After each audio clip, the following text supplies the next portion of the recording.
Basically یہ 2025 کا پوری گومل یونیورسٹی کا ایک کمبائنڈ سپورٹس گالا ہے، اور ہم پاکستان کو، پوری ایشیا کو، پوری دنیا کو یہ ایک میسج دینا چاہتے ہیں کہ وہ جو لوگ کہتے ہیں کہ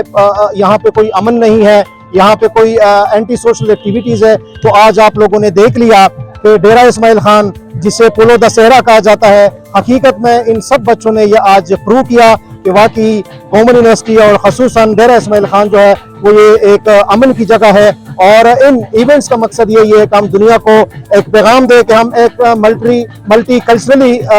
سوسائٹی ہے، اور یہاں پہ کوئی کنٹراڈکشن نہیں ہے، خواہ پنجابی ہو، خواہ سرائکی ہو، خواہ پٹھان ہو، جس بھی علاقے سے ہو۔ تو آپ لوگوں نے دیکھ لیا کہ سارے کتنے خوش اسلوبی کے ساتھ اور ایک اجتماع کے ساتھ جو ہے اس پرزور تقریب میں انہوں نے شرکت کی۔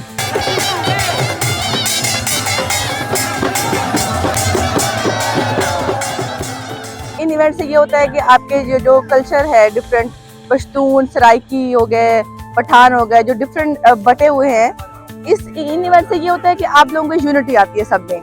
کہ وہ سارے جو ہے وہ ایک یکجا ہو کے ایک جگہ پہ، اور یہ وہ شو کرواتے ہیں کہ ہم ایک ہیں، ہمارے پاس کوئی وہ ڈفرینٹ کلچرز نہیں ہیں ہمارے۔ اور سپورٹس کے جانے کا مقصد یہ ہے کہ یہ جو جتنے نوجوان ہیں ان میں جو ہے وہ زیادہ ایکٹیو ہوتے ہیں، یہ ایکٹیو پارٹیسپیٹ کرتے ہیں سپورٹس میں۔ پھر جب جہاں تک گرلز کی بات ہے تو گرلز نے بھی پارٹیسپیٹ کیا ہے، اور یہ بہت اچھا میں نے انیشیٹو دیکھا ہے گومل یونیورسٹی کا کہ انہوں نے گرلز کو پارٹیسپیشن کا موقع دیا ہے، ورنہ مجھے لگتا ہے کہ KPK میں اس طرح کا ماحول نہیں ہے جتنا ہونا چاہیے، جیسے پنجاب میں اور سندھ میں اور باقی جگہوں پہ ہے۔ ہمارا مقصد اور تمام کھیلوں کا ان سے ایک پیغام دینا تھا، پیغام تھا ہمارا اس مرتبہ وہ ہے یونٹی، کہ اس کھیلوں کے جتنے بھی وہ ہیں کمپٹیشنز ہیں اور یہ ساری چیزیں ہیں، اس میں ہم یہ پیغام دیں کہ ہمارے ملک کے جتنی بھی قومیں، تقریباً گومل یونیورسٹی میں تمام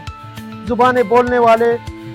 طلباء موجود ہیں، تو ان کے لیے ہم نے یہ اس مرتبہ کمبائن ارینج کیا تھا کہ ہم ملکی سطح پر ایک پیغام دے سکیں گومل یونیورسٹی کی طرف سے، جو پازیٹیو پیغام ہے جو حالات چل رہے ہیں۔